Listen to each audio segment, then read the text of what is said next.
¿Qué tal amigos? ¿Cómo están? Bienvenidos a mi canal de YouTube y a este video en el cual hoy les voy a hablar de Adolfo Colombres, un investigador argentino, un antropólogo y un estudioso de la cultura popular de nuestro país, de América Latina y del mundo. Es un gran autor de libros teóricos, pero además es un creador de literatura, es un escritor de ficción. Me voy a centrar específicamente en un capítulo del libro Celebración del lenguaje hacia una teoría intercultural de la literatura.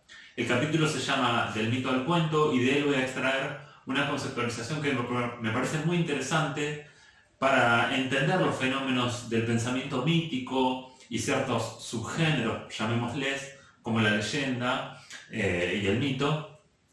Pero además quisiera hacer un comentario de presentación de algunas otras investigaciones de este autor. Tengo aquí en mi poder Sobre la cultura y el arte popular, libro publicado por Ediciones del Sol en la serie antropológica. Y en este libro Adolfo Colombres hace una conceptualización muy interesante para pensar fenómenos como la cultura popular, sus vínculos con el arte, tal como adelanta el título, los vínculos entre cultura popular y cultura letrada, escapando de oposiciones fáciles, vamos a decir, y concibiendo en toda su complejidad estos fenómenos. Aborda otros casos como el kitsch y cómo aparece este como un elemento de la creación artística y en vínculo con estos fenómenos, ¿no?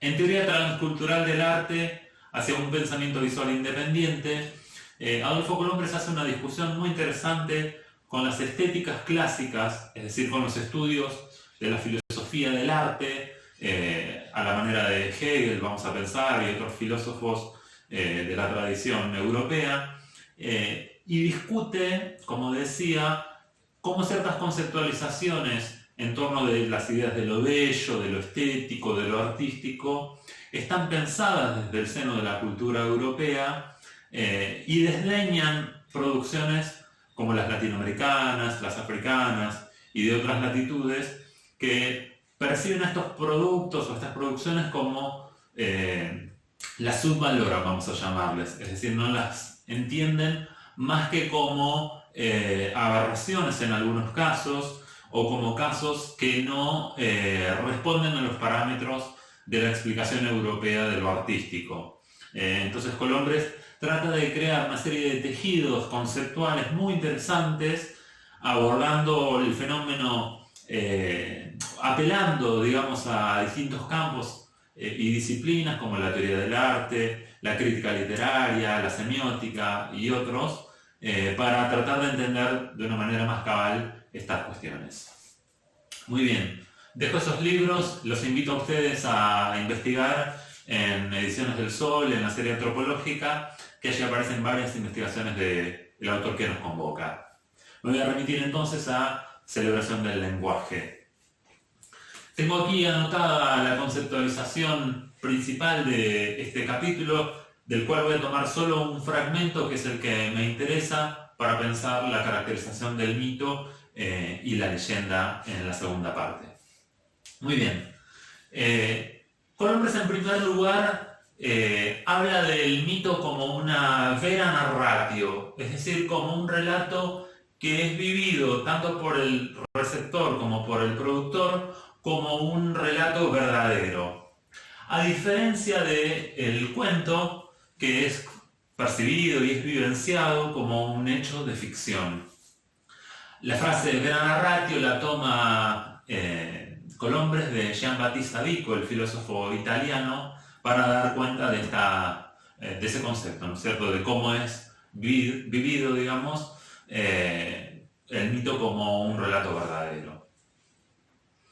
Ahora bien, el mito aborda las partes más significativas de la realidad, y en ese sentido es una puerta de acceso a la comprensión del mundo simbólico.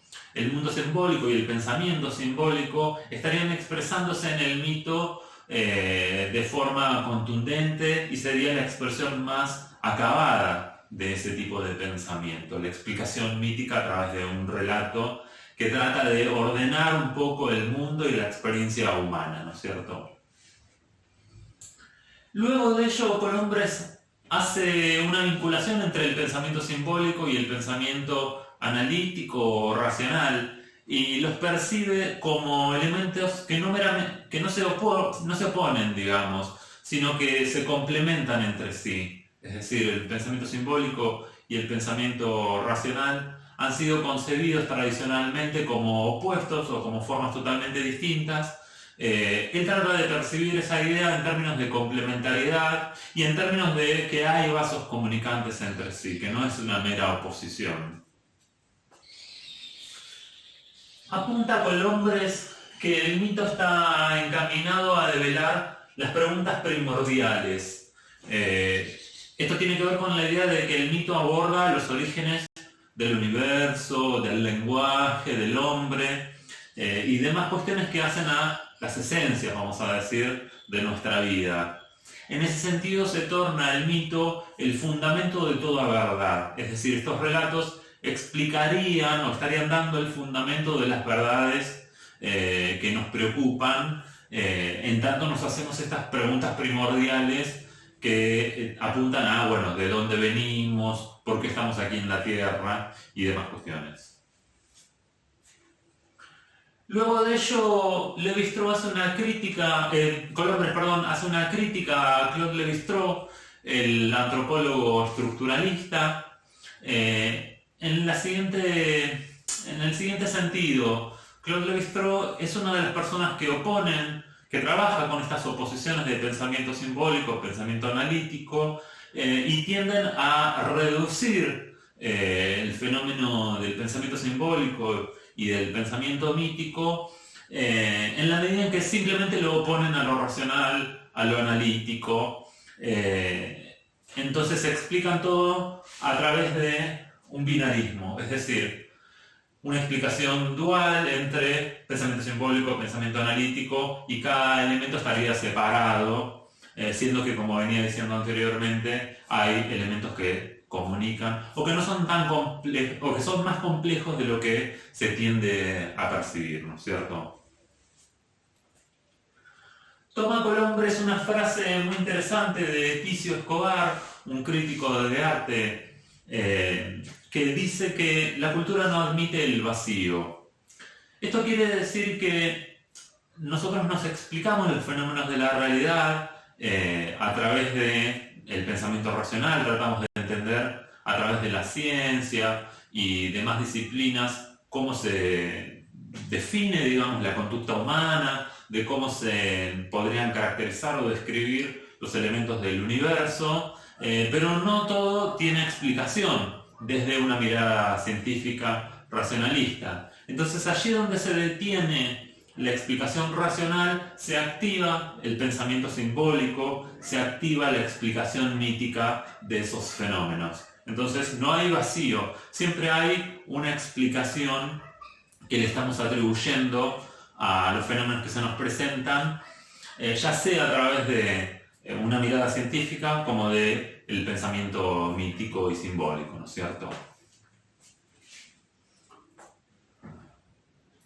Dice Colombres que la fuerza del lenguaje simbólico se puede percibir en tanto el mito lo que hace es enmascarar las partes claras, la superficie de la experiencia humana y hacer emerger las zonas ocultas, es decir, transponer en el relato los elementos oscuros, ocultos de esas experiencias. Entonces allí estaría, digamos, como la idea de ciertas verdades esenciales de nuestra experiencia que están explicadas a través del mito, ¿no? Hace una posición luego Colombres entre el mito y el relato histórico, en tanto no están persiguiendo las mismas cuestiones, ¿no es cierto? Mientras el relato histórico nos da cuenta de un devenir de hechos en su orden cronológico, sin dejar de lado las causas tales como se fueron produciendo, etcétera, etcétera. El mito a lo que apuntaría es a una verdad histórica profunda, no a ese acontecer que nos narra el relato histórico, que nos narran los historiadores, ¿no es cierto? Esa verdad histórica profunda, dice Colombres, muchas veces pervive en la memoria popular a través del mito, incluso subvirtiendo o mostrándonos otra cara respecto de la historia oficial. Entonces el mito recoge muchas veces eso que la historia oficial acalla, ¿no es cierto?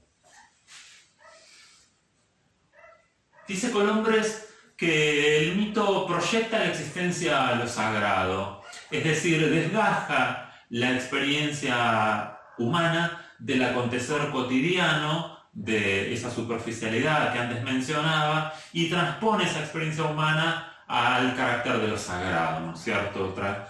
Lleva la existencia a ese nivel, vamos a decir. Entonces, los hechos humanos, nuestros pensamientos, nuestras ideas, nuestras formas de entender las cosas y demás, adquieren en el seno de la explicación mítica ese carácter sagrado, ¿no es cierto? Se refiere Colombres luego a la palabra mundo, según algunas de las culturas primitivas, que son aquellas en las que se activa esta explicación acerca del universo, la explicación mítica, y dice que la palabra mundo, a diferencia del pensamiento occidental, racional, del pensamiento europeo, que luego se ha instalado en América y en otros continentes, a diferencia de esa separación que se hace en el mundo occidental entre espacio y tiempo, en el pensamiento mítico esas categorías están fundidas entre sí. Y da como ejemplo de ello la idea de que un determinado milenio no puede ocurrir en un mismo espacio que otro milenio. Es decir, transcurre un determinado milenio que ocurre en un espacio determinado y al siguiente milenio debería ocurrir en otro espacio, en otra geografía, para este tipo de pensamientos, puesto que tiempo y espacio están íntimamente ligados y no se pueden desunir. ¿Qué tipo de tiempo entonces podríamos preguntarnos? Habla Colombres de que el tiempo en el mito es un tiempo primordial, metahistórico. Metahistórico en el sentido de que no es un tiempo ocurrido en un pasado muy lejano, no. Es un tiempo que trasvasa las diferencias o las barreras entre pasado, presente y futuro. Es un tiempo que está más allá de esas barreras y que comprende pasado, presente y futuro. En ese sentido, ha habido filósofos o estudiosos del pensamiento mítico que hablan de una circularidad característica del mito. Incluso Mircea Eliade, un especialista en el pensamiento mítico y en las culturas primitivas, ha hablado del eterno retorno como un elemento que caracteriza al pensamiento mítico, la idea de que todo vuelve a producirse de una determinada manera, pero llama la atención Colombres respecto de que esa explicación, si bien tiene asidero, vamos a decir, el mito no está exento de cambio, de modificaciones, que están vinculadas muchas veces con el acontecer cotidiano. Es decir, el mito quisiera dar explicaciones definitivas, dadas de una vez para siempre, pero el acontecer cotidiano obliga a la explicación mítica a reactualizarse. La duración, ya que estamos hablando de tiempo, es otro fenómeno a considerar, ¿no es cierto? Para pensar esta idea de duración, Colombres hace una distinción, un deslinde, una diferenciación entre el tiempo mítico y el tiempo histórico.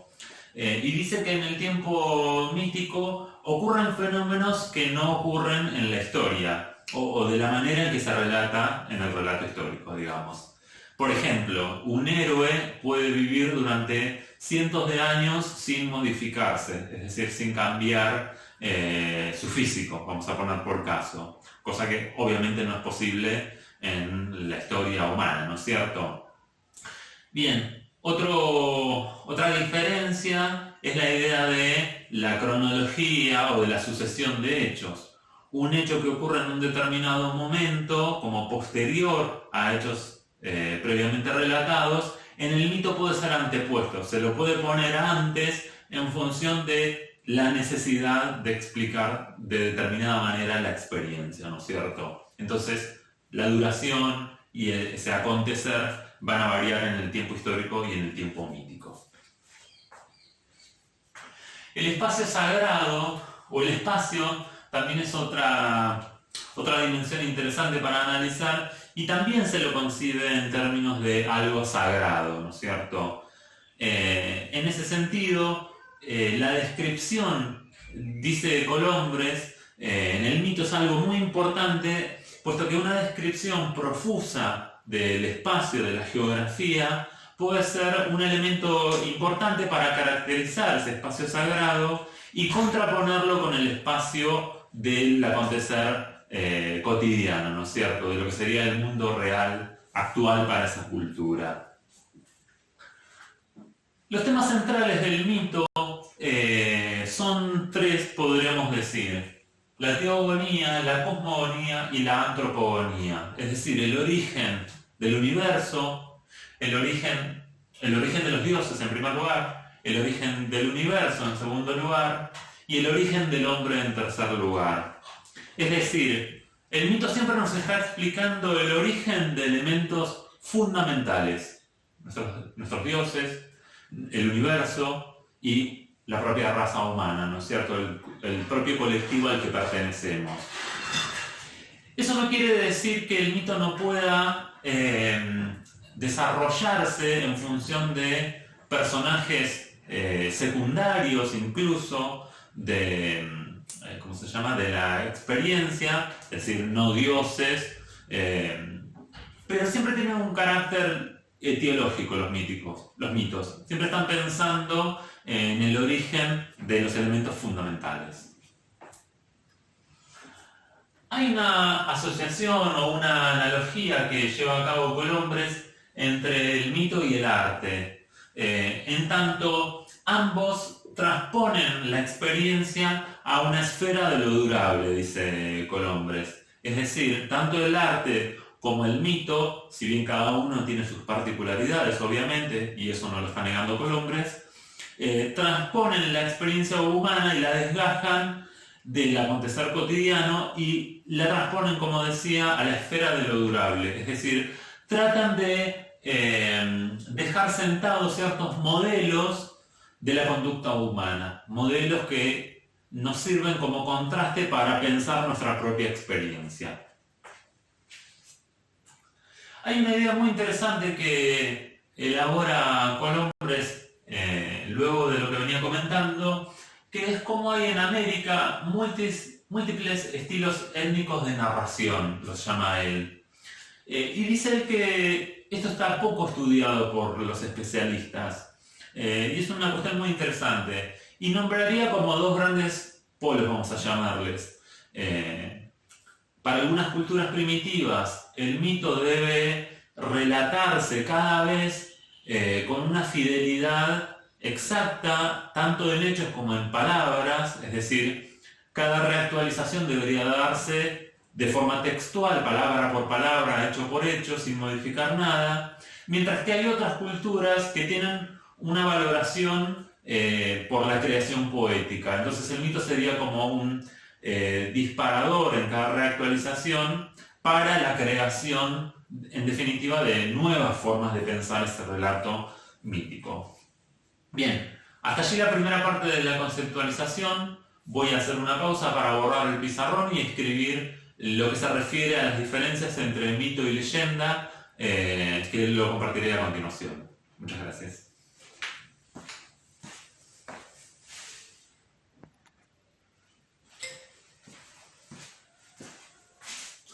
¿Qué tal, amigos? Bienvenidos a la segunda parte del video, aquella en la que me refiero a las diferencias entre el mito y la leyenda. Quisiera advertir que Colombres no hace el cuadro que yo puse aquí, ni da toda la caracterización completa que yo estoy aquí vertiendo. Yo lo hago como una forma de extrapolar, digamos, los conceptos principales y ayudar a la divulgación para pensar estas herramientas como conceptos interesantes de ayuda a nuestro trabajo, por ejemplo, como docentes, en el ámbito docente. Me voy a acordar, así puedan contemplar en su totalidad el esquema de ideas. Quisiera sumar a esta advertencia el hecho de que algunos conceptos los completé yo mismo, elucidando cuál sería el opuesto de lo que menciona Colombres. De modo tal que algunas ideas, algunas frases están expresadas según mi interpretación del discurso de Colombres. Bien, para diferenciar el mito de la leyenda, Colombres hace referencia a la idea del origen, que tanto el mito como la leyenda, y ahí estaría el elemento coincidente, se refieren al origen de una cosa, nos estarían explicando el origen de algo, ¿verdad? Solo que no va a ser siempre de lo mismo. En el segundo aspecto empiezan a verse las diferencias. Habría un fuerte arraigo en el hilo tempore, es decir, en aquel tiempo, el tiempo de los orígenes, y en el espacio sagrado.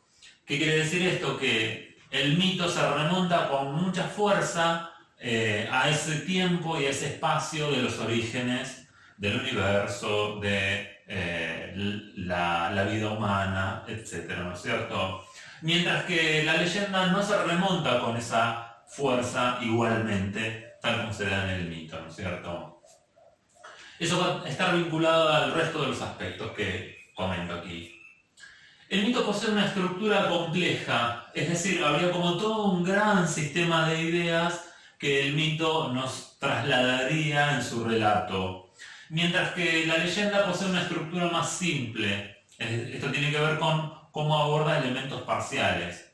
Voy a tomar un aspecto que se me ocurre a mí y que ya estaría explicando el punto que sigue. Por ejemplo, si hay una cascada, vamos a suponer, o hay flores muy bellas que crecen en cada primavera, bueno, ¿cómo se explica el surgimiento de esa cascada, de esas flores? Entonces la leyenda va a desarrollar un relato para explicarnos cómo un personaje muy valiente murió de una manera trágica, fue enterrado en ese lugar, entonces a partir de ahí crecieron las flores que tienen el mismo color que el cabello de ese personaje. Estoy poniendo un ejemplo dentro de muchos que tal vez ustedes conozcan, ¿no es cierto?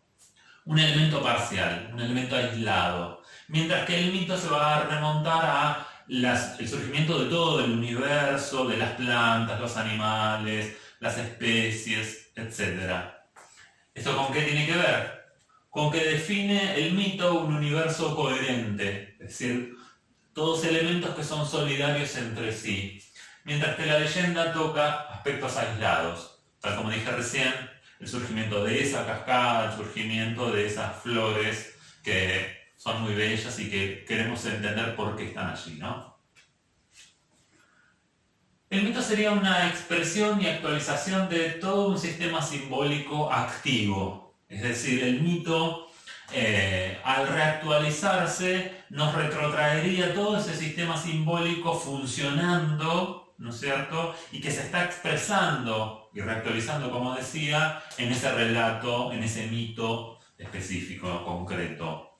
Mientras que la leyenda, dice Colombres, pareciera que es como el remanente de un sistema simbólico desaparecido, como los restos de un relato y de un pensamiento mítico, de un relato mayor, ¿no es cierto?, que está fragmentado, desgajado, y solo accedemos a esa parcialidad, vamos a decir, ¿no? Habla de una presentificación de ese sistema simbólico. En el mito se presentifica todo ese pensamiento, toda esa lógica de ese mundo simbólico, mientras que en la leyenda es necesario, dice Colombres, un olvido previo.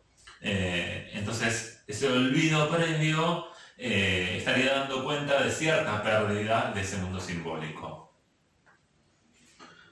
El mito surge en relación a necesidades reconocibles de entender el mundo, nos dice Colombres. Mientras que la leyenda nace como surgida por generación espontánea.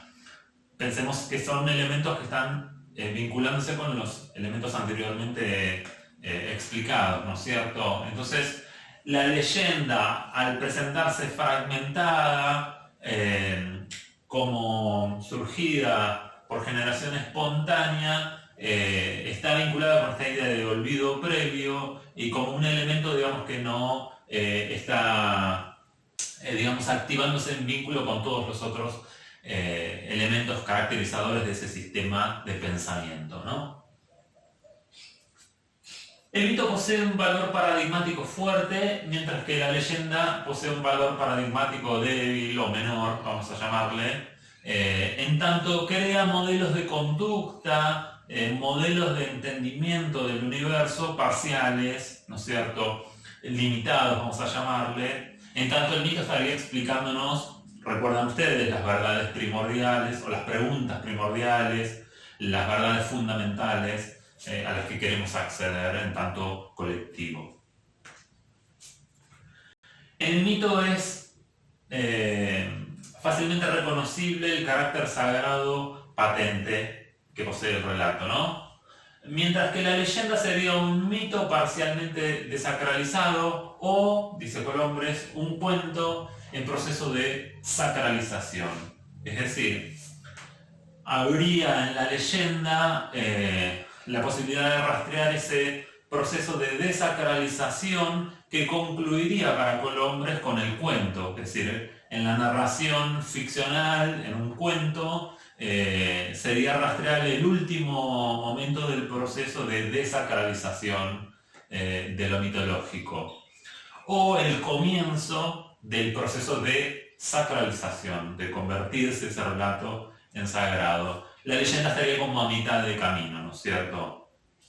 Bien, hasta allí esa contraposición. Se me ocurrió nombrar un relato que serviría como elemento de contraste, como un relato en donde serían fácilmente reconocibles algunas de estas características, que es Tren Tren y Cai Cai, que lo pueden encontrar en Lo que cuentan los mapuches de Miguel Ángel Palermo, o libro recopilado por Miguel Ángel Palermo en la colección Cuenta América de Sudamericana, la editorial Sudamericana.